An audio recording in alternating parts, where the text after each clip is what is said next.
Hello students, welcome back to my channel. I hope you all are doing well. In the last lecture, we have started fertilization. In this chapter, in this topic, now we will discuss the physical and chemical events of fertilization. What are the physical and chemical events of fertilization? In the last lecture, we have discussed the entry of sperm, how sperm enters into the fallopian tube and into the through the uterus. Here is the second fallopian tube. Clear? Now in the last lecture we have discussed कि in this region now we have our secondary oocyte and here we have the sperms. और कौन से sperms है? Capacitated sperms हैं. अब ये जो sperm है, ये स्पर्म कहाँ जाएंगे? इस सेकेंडरी oocyte के पास जाएंगे. जैसे ही ये स्पर्म मूव करके यहाँ फैलोपियन ट्यूब के पास आएंगे तो कुछ एक रिएक्शंस और कुछ एक इवेंट्स होंगे जो हम वन बाय वन डिस्कस करेंगे. तो इन physical and chemical events, first of all acrosomal reactions takes place. Acrosomal reactions takes place. अब what is acrosomal reaction? Acrosomal reaction में अब ये जो sperm है ये move करके now it is in the fallopian tube. अब secondary oocyte जो है, this is the secondary oocyte. secondary oocyte भी fallopian tube में है and sperm is also into the fallopian tube. ये sperm किस तरह का sperm है? This is the capacitated sperm, means इसकी capacitation हो चुकी है. it is highly active sperm. Clear इतनी चीज़. अब जैसे ही ये स्पर्म सेकेंडरी oocyte के क्लोज कॉन्टैक्ट में आएगा as capacitated sperm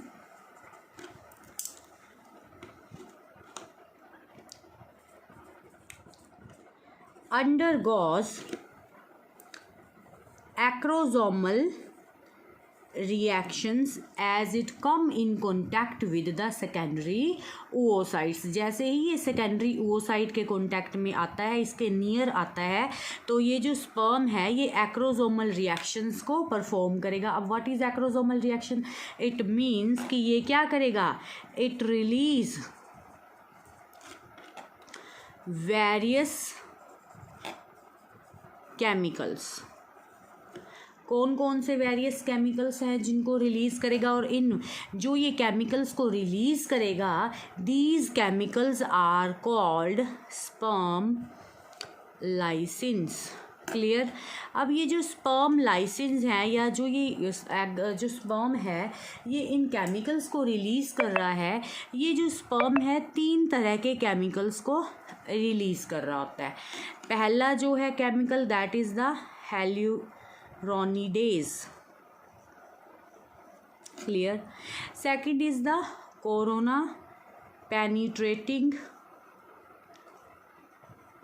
enzyme and the third one is the जोनालाइसिन और हम इसे एक्रोसिन भी कहते हैं. It is also called acrosin. Clear है? अब जो हाइलुरोनिडेज है इसका काम क्या होता है? ये क्या करता है? जो सेकेंडरी oocyte है इसके चारों तरफ हाइलुरोनिक एसिड्स होता है. जो फोलिकुलर सेल्स होती है ना, ये आपस में सीमेंटेड होती है with the help of hyaluronic acid. Clear? अब ये जो हाइलुरोनिडेज है एंजाइम है, ये क्या करेगा? ये स्पर्म जैसे ही इसके कांटेक्ट में आएगा, स्पर्म क्या करेगा? इस एंजाइम को रिलीज़ करेगा और ये जो हाइलुरोनिडेज एंजाइम है ये हाइलुरोनिक एसिड को क्या करेगा भाई? डाइजेस्ट करने का काम करेगा. क्लियर है? तो ये जो हाइलुरोनिडेज एंजाइम है, what is the function of this enzyme? तो ये जो एंजाइम है it will hydrolyze hyaluronic acid of follicular cells, ठीक है, ये आउटर मोस्ट फॉलिक्यूलर लेयर है सेल्स की, एग की सेल्स की, जो जिसे हम सेकेंडरी ओसाइट बोलते हैं, उनकी सेल्स की ये जो लेयर है, इसमें जो हाइलुरोनिक एसिड है उसे ये क्या करेगा, डाइजेस्ट करने का काम करेगा। Clear. Now what is the function of this corona penetrating enzyme. अब बिल्कुल outer most layer secondary oocyte की कौन सी होती है, कोरोना रेडिएटा। तो ये जो एंजाइम है ये क्या करेगा, इट डिसॉल्व कोरोना रेडिएटा, ये कोरोना रेडिएटा को डिसॉल्व करने का काम करेगा। लास्ट है जोनालाइसिन या एक्रोसिन। तो ये जो एंजाइम है इसका क्या काम होगा, ये क्या करेगा, जो इनर मोस्ट लेयर होगी जोना पेल्यूसिडा, ये उसे डाइजेस्ट करेगा। सो तो इट डाइजेस्ट जोना पेल्यूसिडा। समझ में आ गई इतनी चीज़। तो अब तक हमने क्या किया है, लास्ट जो लेक्चर था वहाँ हमने कर लिया था कि कैसे फर्टिलाइजेशन स्टार्ट होती है, किस तरह से इंसेमिनेशन के थ्रू ये जो स्पर्म्स हैं यूट्रस में आ जाते हैं, और यूट्रस में आने के बाद में कैसे ये फेलोपियन ट्यूब तक पहुँच जाते हैं। जैसे ही फेलोपियन ट्यूब में जाते हैं ये सेकेंडरी oocyte के क्लोज कॉन्टैक्ट में आते हैं, तो कुछ एक फिजिकल और केमिकल इवेंट्स होते हैं, जिसमें से सबसे पहला इवेंट है एक्रोसोमल रिएक्शंस। इट मीन्स कि ये जो स्पर्म है, ये स्पर्म अब एक्रोसोम मीन्स इसकी जो टिप होती है वहाँ से ये कुछ एक केमिकल्स को रिलीज़ करता है। इन केमिकल्स को हम स्पर्म लाइसिन्स कहते हैं। अब ये जो स्पर्म लाइसिन्स हैं, ये 3 तरह के स्पर्म लाइसिन्स हैं या 3 तरह के एंजाइम्स हैं। पहला है हाइलुरोनिडेज, दूसरा corona penetrating enzyme, and third is the zonalysin और एक्रोसिन। अब इन तीनों का अलग अलग फंक्शन है। अब जो हाइलुरोनिडेज एंजाइम है ये क्या करेगा, सेकेंडरी oocyte, लास्ट जो लेक्चर्स हैं वहाँ पे हमने एग जो है, ये जो सेकेंडरी oocyte है उसकी अच्छे से स्ट्रक्चर कर रखी है। जिन बच्चों ने नहीं देखी है वहाँ जाके स्पर्म की as well as secondary oocyte की स्ट्रक्चर को वहाँ जाके स्टडी कर सकते हैं। नाउ अब बाहर जो है फॉलिक्यूलर सेल्स हैं सेकेंडरी oocyte के, ये जो फॉलिक्यूलर सेल्स दिखाई दे रही हैं, ये follicular cells these are cemented with the hyaluronic acid. अब हाइलुरोनिडेज क्या करेगा, अब इस हाइलुरोनिक एसिड को डाइजेस्ट करने का काम करेगा, सो दैट स्पर्म के अंदर जाने की, एंट्री होने की जगह बन सके। दूसरा कोरोना पेनिट्रेटिंग एंजाइम है। अब इसके बाद की जो आउटर मोस्ट लेयर है सेकेंडरी oocyte की, that is the corona radiata, जो कोरोना रेडिएटा है, ये जो कोरोना पेनिट्रेटिंग एंजाइम है ये उसे डाइजेस्ट करने का काम करेगा। फिर आता है जोनालाइसिन या एक्रोसिन। अब इनर मोस्ट लेयर, और this is very important 1 mark question की, एग की खुद कौन सी लेयर को सिक्रीट कर रहा है, एग इटसेल्फ, तो that is the zona pellucida layer. तो इस जोना पेल्यूसिडा को डाइजेस्ट करने का काम किसका है, जोनालाइसिन या एक्रोसिन का है। तो ये सब चीज़ें जो होती है ये किसके साथ होती हैं, एक्रोसोमल रिएक्शंस जो हैं वहाँ पे ये सारी चीज़ें होती हैं। अब जैसे ही एक्रोसोमल रिएक्शंस हुई, दैट मीन्स कि यहाँ हमारे पास एग है, हियर इज़ द न्यूक्लियस, ठीक है। अब इसके पास इसकी खुद की प्लाज्मा मेम्ब्रेन के बाद इसके पास जोना पेल्यूसिडा के बाद कोरोना रेडिएटा, और जो फॉलिक्यूलर सेल्स थी, कोरोना रेडिएटा भी डाइजेस्ट हो जाएगी, जोना पेल्यूसिडा भी डाइजेस्ट हो जाएगी। अब ये जो स्पर्म है, अब ये स्पर्म यहाँ आ चुका है इस जगह पे। क्लियर है इतनी चीज़। अब इन सब चीज़ों में कैल्शियम आयंस जो होते हैं ना, ये इंपॉर्टेंट रोल, कैल्शियम आयन हो गए, मैग्नीशियम आयन हो गए, टेम्परेचर हो गया, पीएच होगी, calcium ion, magnesium ion, temperature, pH, ये भी एक्रोसोमल रिएक्शंस में इंपॉर्टेंट रोल प्ले करते हैं। क्लियर इतनी चीज़। अब जैसे ही ये जो स्पर्म है ये एग के कांटेक्ट में आता है, ये जो एग की, this is the plasma membrane of secondary oocyte, ठीक है। अब ये होगा इसके साथ एंटर हो गया। अब ये अटैचमेंट हो गई प्लाज्मा मेम्ब्रेन के साथ, किसकी, स्पर्म की प्लाज्मा मेम्ब्रेन, और ये प्लाज्मा मेम्ब्रेन, ये दोनों अब एक दूसरे के साथ क्या हो गए भी, फ्यूज़ हो गए।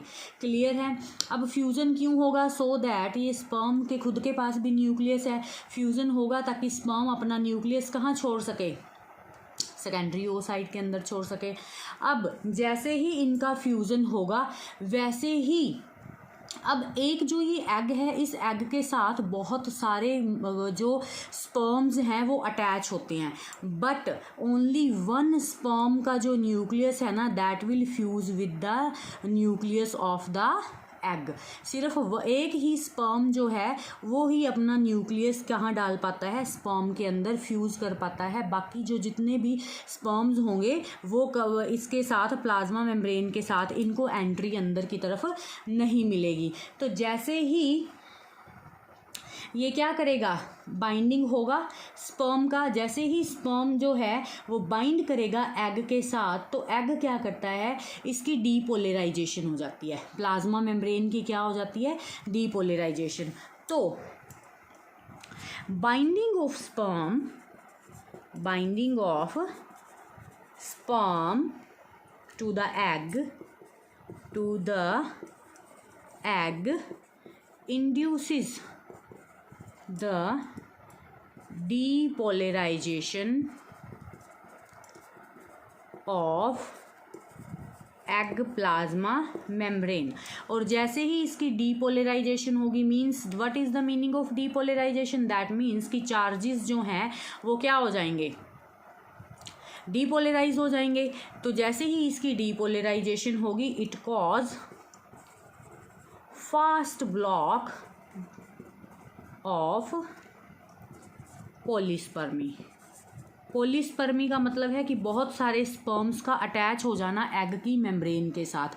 लेकिन जैसे ही इनमें से कितने सारे एग्स जो हैं वो रिलीज़ होते हैं, लेकिन इनमें से कोई एक एग जो है, स्पर्म जो है, अगर एक स्पर्म इस एग के साथ प्लाज्मा मेम्ब्रेन के साथ फ्यूज़ हो जाएगा तो बाकी सारे के सारे जो स्पर्म होंगे वो इस एग के साथ फ्यूज़ होने में कैपेबल नहीं होंगे। ओनली वन स्पर्म ही अपना न्यूक्लियस जो है वो इस एग के अंदर इंजेक्ट कर पाएगा। तो इसे बोलते हैं कि ये पॉलीस्पर्मी, मीन्स बहुत सारे स्पर्म्स जो हैं वो अंदर अपना न्यूक्लियस नहीं फ्यूज़ कर दे, उसको रोकने का काम भी कौन कर रहा है, यही कर रहा है। क्लियर। अब जैसे ही ये जो प्लाज्मा मेम्ब्रेन स्पर्म की and plasma membrane of egg fuse होते हैं, तो उसके बाद में सेकंड एक और होता है, that is the cortical reactions. Cortical reactions. अब व्हाट इज़ कॉर्टिकल रिएक्शंस, अब देखो सेकेंडरी oocyte के बारे में सबको पता है, we have discussed about this. वहाँ पे आपको ध्यान है मैंने डायग्राम में कॉर्टिकल ग्रैन्यूल्स करवाए थे, ये इसका न्यूक्लियस है सेकेंडरी oocyte का, and these are the cortical granules. ठीक है, और this is the plasma membrane, और इसके जस्ट आउटर ही क्या थी हमारी एग की जोना पेल्यूसिडा थी, यही था, if you are able to recall. Clear इतनी चीज़। अब कॉर्टिकल रिएक्शन में क्या होगा, as soon as sperm touches the plasma membrane, वैसे ही ये जो कॉर्टिकल ग्रैन्यूल्स है ना ये फ्यूज़ हो जाएंगे प्लाज्मा मेम्ब्रेन के साथ, और ये जो पेरीविटेलियन स्पेस है यहाँ से निकल के ये कहाँ आ जाएंगे, इस सारे के सारे इस फ्यूज़न के बाद ये जो पेरीविटेलियन स्पेस है यहाँ पे आ जाएंगे। ठीक है, और यहाँ इस पेरीविटेलियन स्पेस में आने का इन कॉर्टिकल ग्रैन्यूल्स का मतलब क्या होगा, इट ऑल्सो ब्लॉक पॉलीस्पर्मी। ठीक है, इनका भी एक ही काम है कि एक से ज़्यादा स्पर्म जो है उनका न्यूक्लियस एग के अंदर एंटर नहीं कर जाए, सिर्फ इसी चीज़ को रोकने का काम किसका है, कॉर्टिकल ग्रैन्यूल्स का। क्यों, क्योंकि जैसे ही ये कॉर्टिकल ग्रैन्यूल्स इस स्पेस में, खाली स्पेस में आ जाएंगे, आने के बाद ये इस जोना पेल्यूसिडा को हार्ड कर देंगे। क्या कर देंगे, ये जोना पेल्यूसिडा को हार्ड कर देंगे। हार्ड होने के बाद अब जो एक स्पर्म है वही अपना न्यूक्लियस अंदर जो है इंजेक्ट कर पाएगा, बाकी जो स्पर्म्स हैं वो अपना न्यूक्लियस अंदर इंजेक्ट नहीं कर पाएंगे। क्लियर। तो एक्रोसोमल रिएक्शन हो गया, कॉर्टिकल रिएक्शन हो गया। अब इसके बाद में जो थर्ड आने वाला है that is the sperm entry. Third हमारा क्या आएगा भाई, स्पर्म एंट्री। ठीक है, अब स्पर्म एंट्री क्या होगा, स्पर्म एंट्री में कहते हैं कि जैसे ही this is the egg plasma membrane और हेयर इज़ द, अब ये स्पर्म है जो यहाँ इस तरह से फ्यूज़ हो रखा है विद न्यूक्लियस, और इसके पास भी न्यूक्लियस कहता है कि अब ये जो एग इसकी प्लाज्मा मेम्ब्रेन है ये इस तरह से पेनिट्रेटिंग नोब का फॉर्मेशन करेगी। क्लियर इतनी चीज़? ये क्या करेगी, इस फर्टिलाइजेशन कोन का फॉर्मेशन करेगी। This is the fertilisation cone, fertilisation cone, और ये अलाउ करेगी entry of sperm into the egg. Clear इतनी चीज़? तो व्हाट इज स्पर्म एंट्री में क्या होगा, egg extends around the entering entering sperm which make fertilizing cone. ठीक है, वो जो क्या बनाएगा भाई, फर्टिलाइजिंग कॉन बनाएगा। क्लियर, फर्टिलाइजिंग कॉन बन गया। ठीक है, अब जैसे ही ये फर्टिलाइजिंग कॉन बनेगा, अब अगर आपको स्पर्म का डायग्राम जो स्ट्रक्चर है वो याद है, स्पर्म के पास दो तरह के ग्रैन्यूल्स होते हैं, cortical granules as well as the digital granules. जैसे ही ये फर्टिलाइजेशन कॉन बनेगी वैसे ही जो डिजिटल सेंट्रियोल्स हैं, कौन से सेंट्रियोल्स, डिजिटल सेंट्रियोल्स जो हैं, डिजिटल सेंट्रियोल्स जो हैं वो डिवीज़न करेंगे, और डिवीज़न करने के बाद में माइटोटिक स्पिंडल का फॉर्मेशन करेंगे, माइटोटिक स्पिंडल का फॉर्मेशन कर देंगे। ठीक है, और माइटोटिक स्पिंडल का फॉर्मेशन किसके लिए रिस्पॉन्सिबल है, ये सेल डिवीज़न करेगा। क्लियर इतनी चीज़? तो डिजिटल सेंट्रियोल माइटोटिक स्पिंडल्स की फॉर्मेशन, माइटोसिस मियोसिस अगर आपको अच्छे से याद है तो वहाँ पे हम स्पिंडल फाइबर्स का फॉर्मेशन होता था, तो यहाँ पे भी डिवीज़न होना है सेल का, तो यहाँ पे भी डिजिटल सेंट्रियोल्स जो है they are responsible for the spindle fibre formation, और जो आगे सेल डिवीज़न को के लिए रिस्पॉन्सिबल होगा। क्लियर इतनी चीज़? और जो एग होगा, जो सेकेंडरी ओवोसाइट है, इसके पास खुद के पास किसी भी तरह का कोई सेंट्रियोल नहीं होता है, स्पर्म के सेंट्रियोल ही यहाँ पे काम करते हैं। अब जैसे ही ये सब चीज़ें हो जाएंगी उसके बाद में जो फोर्थ और नेक्स्ट होगा that is the karyogamy, that is the karyogamy. जब ये सारी चीज़ें हो रही हैं उसके साथ साथ अब आपको पता है जो सेकेंडरी ओवोसाइट है, हमने इसको एग तो बोला ही नहीं था, हमने इसे क्या बोला था, हमने बोला था इसे दिस इज़ द सेकेंडरी ओवोसाइट। तो ये जो सेकेंडरी ओवोसाइट, जैसे ही ये स्पर्म यहाँ फ्यूज़ करता है और कॉर्टिकल रिएक्शंस हो रही हैं, साथ में स्पर्म की एंट्री हो रही है, ये सब हो रहा है, उसके फ्यूज़न पे ही ये जो सेकेंडरी ओवोसाइट है ये सस्पेंडेड था प्रोफेज में। अब और अपनी जो मियोसिस 1 कर रखी थी इसने, अब ये जो है it will perform meiosis 2, and meiosis 2 perform करने के बाद में ये फिर किस में कन्वर्ट होगा, एग में कन्वर्ट होगा। जैसे ही ये स्पर्म इस प्लाज्मा मेम्ब्रेन को टच करेगा वैसे ही यहाँ पे भी प्रोसेस स्टार्ट हो जाएगी। ये मियोसिस 1 में अरेस्टेड फेज में था, और अब अरेस्टेड फेज से अब ये क्या करेगा, मियोसिस 2 परफॉर्म करके it is converted into the egg. अब हम इसे बोलेंगे कि दिस इज़ द एग, और इसके जो न्यूक्लियस है इसे हम बोलेंगे egg pro nucleus, egg pro nucleus. Clear? अब व्हाट इज़ कैरियोगैमी, कैरियोगैमी का में क्या होगा, अब ये जो स्पर्म है ये स्पर्म क्या करेगा, ये अपना न्यूक्लियस भी जो प्रो न्यूक्लियस है इसे भी क्या करेगा, यहाँ अंदर एग के पास डाल देगा। ठीक है, और अब इसके जैसे ही ये इसके अंदर डालेगा, अपने न्यूक्लियस को एंटर करवाएगा, वैसे ही अब इनका आपस में क्या हो जाएगा, फ्यूजन हो जाएगा। क्लियर इतनी चीज़? As soon as it enters into the egg they both will fuse to form zygote. तो नेक्स्ट जो है ये किसकी फॉर्मेशन कर देंगे, जाइगोट का फॉर्मेशन कर देंगे। क्लियर है इतनी चीज़? अब ये जो जाइगोट है ये अब एक सेल बन चुकी है खुद से ही, और अब ये फिर फर्दर डिवीज़न करके किसकी फॉर्मेशन करेगा, फिटस की, और उससे क्या बनेगा, ऑफ सफरिंग का फॉर्मेशन हो जाएगा। क्लियर है इतनी चीज़? तो these are the physical and chemical events of the fertilisation. Clear है? आई होप आपको ये समझ आया होगा। लेक्चर अगर अच्छा लगा हो वीडियो तो लाइक शेयर एंड सब्सक्राइब करना ना भूलें। Thanks for watching the video.